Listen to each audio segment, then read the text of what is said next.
Hey friends, it's Nimious. Today I'm going to show you guys how to properly train on a Warriors map. And before starting on that, let's just talk about what is a Warriors map. So as some of us already know, Warriors map has returned, and unfortunately there's no rerun on the rewards, but luckily we still get the main benefit of it, which is EXP and SP isn't reduced after you finish those maps. Now that's pretty different in this game, given if you finish a story map or anything, the rewards are reduced. Well, the EXP and anything involved with it is reduced per fight. So you see it here. You will earn less EXP on this map since you have already cleared it. Interesting, but with Warriors maps that isn't the case. I guess that stays in line with the Warriors games where it's all about killing as many enemy nobodies as possible, and then the one main hero, and then getting as much as you can out of the maps. In any case, let's go over how to do it. Alright. First of all, they're located in special maps, and going over all of them, the two I would say are the best ones to handle are Warriors Maps Part 5. This is the best one overall, but is not necessarily the best one to train on for some heroes. For example, if you're trying to train your ranged heroes, this is not the best one. They can get swarmed and they can get cornered and then they will lose. If you are training a ranged hero, Warriors Part 4 is actually even better. Now, unfortunately, it's not as high leveled. It's only level 32, so you will spend more stamina. But if this means you can auto battle through it, which is what you should be doing to maximize your time, and well, there should be no difference in benefits, really. It's a slight difference in SP gain, but really, in the benefits category, it's a very small difference. So if you are struggling on Warriors Map Part 5 with your training a ranged hero up, that's something you can do. Now, the Warriors maps are not just good for SP training, SP grinding, and as we all know, sometimes you don't have enough SP to do everything you want. Then this is definitely somewhere you go. But it's also good for just training heroes in general. For example, I could train a hero from level 1, say this Roy, to level 40 within half an hour. All I have to do is start from the lower ones. All I have to do is start from here, and then move up. And then move up to level 10, and so on and so forth, right? Eventually you get high enough, and because these enemies are relatively easy to kill, but the EXP and SP are no different from any other enemies, then you can just easily level them up to a high level. Just keep in mind from 20 to 35, like there's a big gap, right? So you don't necessarily just go from, oh, I did normal on 1, 2, 3, 4. No, you can skip to normal to hard, and so on, if your heroes can handle it.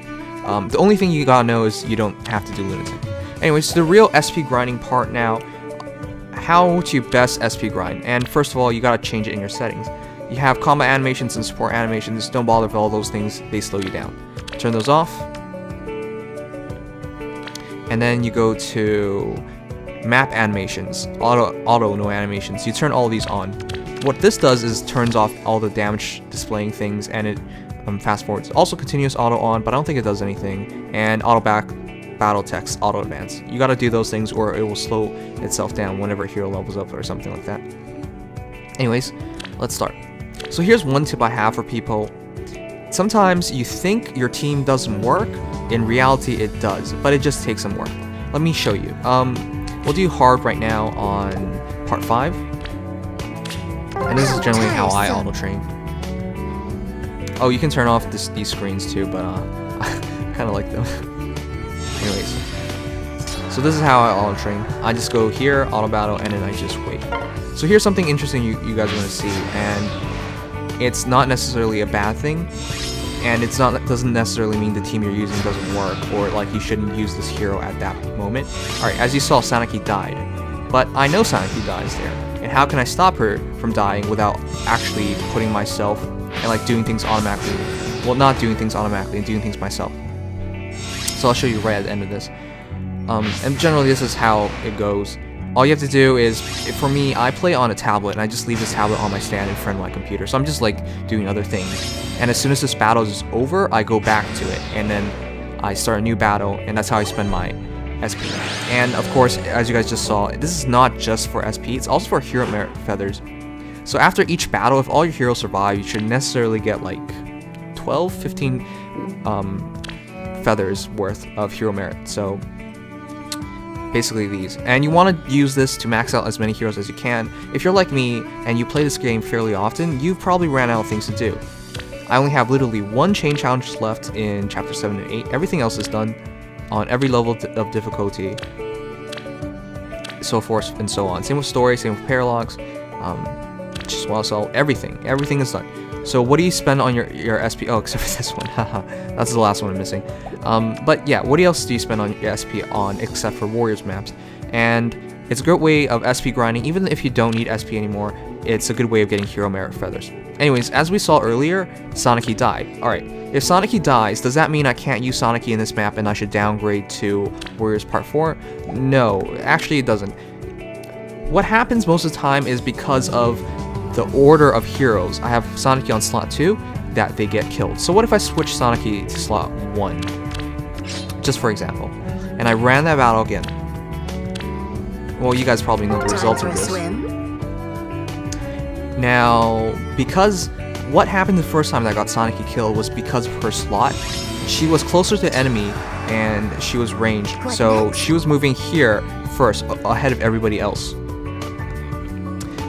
Range moves after melee, but she was moving ahead of everyone else, and as a result, she got killed. It was like this, the blue mage came down, she was getting hit by the red calves. But now that I've switched her to slot 1, what happens? As you probably noticed now, she's not in front of everybody, and now it's Effie in front of everybody, which is, you know, what you want. She's the armor hero.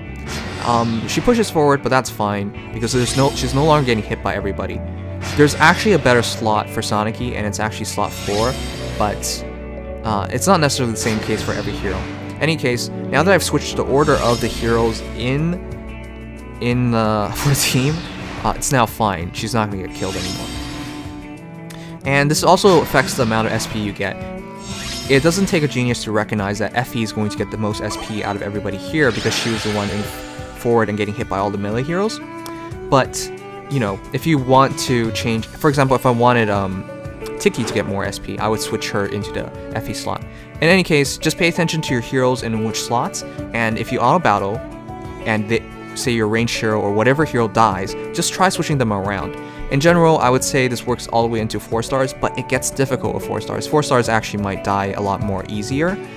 So in general, I would just do this for 5 stars, but if you are intent on making as many level 40 4 stars as possible, this does work, it's just a lot harder. And again, my suggestions are only to do Warriors Part 5 and Warriors Part 4. Warriors Part 5 is best overall for SP and hero merits, but Warriors Part 4 is not bad, and it's especially good if you're only training ranged heroes, because ranged heroes do get swamped and they get killed.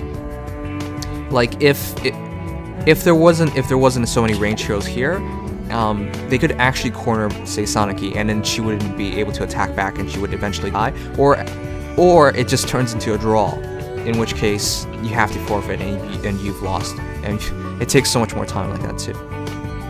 But yeah.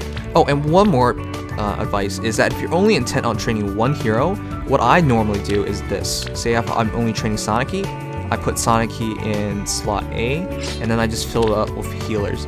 The reason I do this is that, well, Sonic shouldn't really die here, but Sonic's defense is pretty low, her HP is pretty low.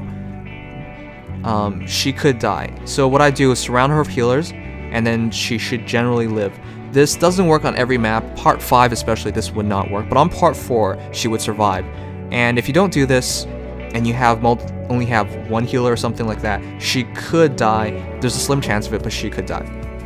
Any ranged hero could die, actually, especially if they're a mage, if that has low HP and low defense. In any case, that's how I would do things. I guess I can demonstrate this real quick. Alright. I'll ease your pain. And I hope you guys are learning a few things. This is kind of wordy and it's getting pretty long, but I want to cover this extensively. I think this should be the definitive way of how to train here. And I know probably other people have done this as well, but, you know, that's not my concern. I don't actually watch anyone else, and if I always made sure everyone else, like, did their videos first before me, and then just stopped doing videos, I don't think I'll ever make videos, so, yeah. Anyways, you guys are seeing how this is working out. Because everyone's a healer, they're healing each other, and they're blockading the way, and then Sonic has a free path of attacking. This does take a bit longer, but if you're intent on training ranged heroes, there's just no better way, honestly. Oh, jeez, Lisa died. That doesn't really matter because I'm not here to train Lisa. Oh, Rise died. That doesn't really matter because... Screw Rise. Oh, crap. I think we've... No, we're fine. Everyone has to die though. That's kind of dumb. Anyways, if I want to do that better, I'll reorder them. And that's the key to all these warrior maps, to reorder your teams so that not everybody dies. Alright? So if Sonic was in slot 1 and that didn't work, I would actually try again to move her to slot 2, for example, and see if that works to keep more heroes alive. And then I just keep switching over and over again until I get the one with the least amount of casualties, and that keeps as many heroes alive as possible. And that's how I do Warriors Maps training. And that's what I'm going to focus on. Again, guys, it's not just for SP. You want to do this for hero merit. Generally, Tempest Trials is the best for everything because you get rewards on top of more EXP, SP, and you make better use of your stamina. But this Warriors Maps has one advantage over Tempest Trials because you can train your lower level heroes to 40 very easily. Tempest Trials is overall better because you get rewards for it as well as more hero merit feathers and more SP.